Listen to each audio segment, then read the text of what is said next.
భారతదేశంలో bird flu కేసులు వెలుగులోకి వస్తున్న నేపథ్యంలో తెలంగాణ ప్రభుత్వం అప్రమత్తమైంది. రాష్ట్రంలో ఇది వ్యాపించకుండా పటిష్ట చర్యలు తీసుకోవాలని నిర్ణయించింది. ఇందులో భాగంగా పశుసంవర్ధక శాఖ ప్రత్యేక కార్యాచరణ రూపొందించింది.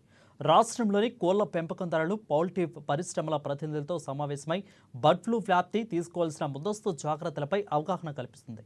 ప్రజలకు కూడా రాష్ట్ర ప్రభుత్వం పలు సూచనలు చేస్తుంది. ఇక బర్డ్ ఫ్లూ ప్రస్తుతం ప్రమాదకరమేమీ కాదని, ఎలాంటి భయాందోళనకు గురికాకుండా ముందస్తు జాగ్రత్తలు పాటించాలని తెలిపింది.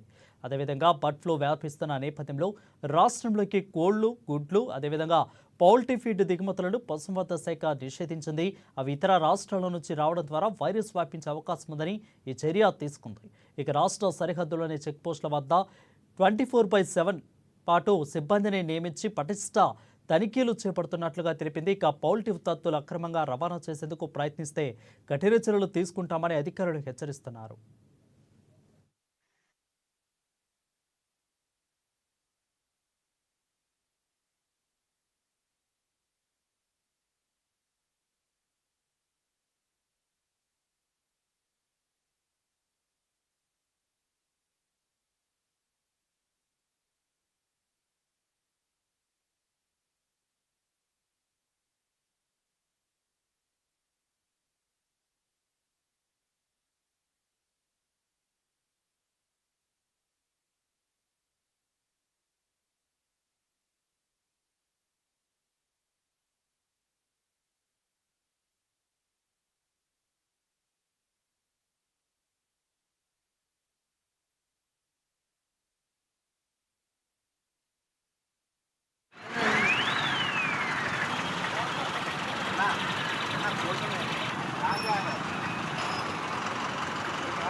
నేను తెలంగాణ ప్రభుత్వంలో నుండి ఎల్ఎస్ఏ లైవ్ స్టాక్ అసిస్టెంట్ గా తొగరాయి గ్రామంలో విధులు నిర్వర్తిస్తున్నాను. మాకు ఇక్కడ డ్యూటీ చేయటం జరిగింది. పక్క రాష్ట్రంలో ఉన్నటువంటి ఆంధ్రాలో బర్డ్ ఫ్లూ అనేది కోళ్ళకి వ్యాధి వస్తున్నది. ఆ బర్డ్ ఫ్లూ వ్యాధి అనేది మన తెలంగాణ రాష్ట్రంలోకి రాకోకుండా మాకు ఇక్కడ డ్యూటీస్ వేశారండి. మాకు ఈ డ్యూటీస్ 6వ తారీఖు నైట్ మాకు వచ్చిందండి జీవో. 7వ తారీఖు నుంచి మేము విఎస్ మండల డాక్టర్ గారు, వెటనరీ అసిస్టెంట్ సర్జను, నేను లైవ్ స్టాక్ అసిస్టెంట్ నేను, నా పేరు శ్రీను, మరొక మా కొలిక్ అయినటువంటి లైవ్ స్టాక్ అసిస్టెంట్ చిరంజీవి, మేము ముగ్గురు విధులు నిర్వర్తిస్తున్నామండి. ఇప్పటి వరకు ఆంధ్ర నుంచి ఇప్పుడు మనకి కోళ్ల లోడ్ అనేది ఏమి ఇంతవరకు రాలేదండి. మేము ప్రతిరోజు విధులు నిర్వర్తిస్తూనే ఉన్నామండి. ఆ రోజు నుంచి ఈ రోజు వరకు ఎటువంటి బండ్లు అనేది ఇంకా రాలేదండి మనకి. మేము ప్రతిరోజు సర్చ్ చేస్తున్నాము.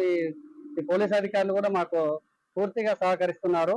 12 గంటలు మేము డ్యూటీ చేస్తూనే ఉన్నాం సార్. ఉదయం 6 గంటల నుంచి సాయంత్రం 6 గంటల దాకా ముగ్గురం చేస్తున్నామండి. వెటనరీ అసిస్టెంట్ సర్జన్ ఒకరు, లైవ్ స్టాక్ అసిస్టెంట్ లో మేము ఇద్దరం చేస్తున్నాం. తెలంగాణ నుంచి ఆంధ్రాకి పోతూనే ఉన్నాయి సార్, కోళ్లు పోతూనే ఉన్నాయి. మన రాష్ట్రంలో ఎటువంటి వైరస్